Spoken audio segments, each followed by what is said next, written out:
Paano malaman kung gaano karami ang magnet ng isang hub motor? Hanapin yung wire, example ito. Hanapin niyo yung wire na ganito, yung tatluhan, yung tatlo. Tapos ipagdikit. Pagdikit nyo. Tapos pag inikot nyo yung hub nyo, parang nagdadrag siya. Matigas. Hindi siya masyado maikot. Ibig sabihin, nagdidikitan na yung magnet nun.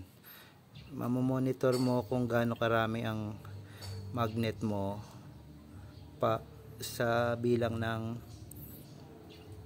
magnetized na ikot. Bale, sample ito. Naikot, nadikit mo na yung dalawang wire. Tapos tatandaan mo yung pito dito, dito. Tapos ikutin mo.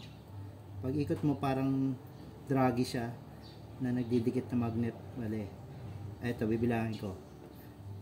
1, 2, 3, 4, 5, 6, 7, 8, 9, 10, 11, 12, 13, 14, 15.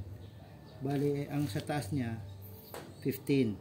Pag inikot mo pabalik dito, abot siya hanggang 30. Kaya ibig sabihin niya 30 lahat ang magnet na ito. Pero malalaman mo na naka-indicate dito sa yung iba, kasi may naka-indicate, yung iba wala. Kaya yun ang panigurado para mabilang mo yung magnet niya. Yun lang po.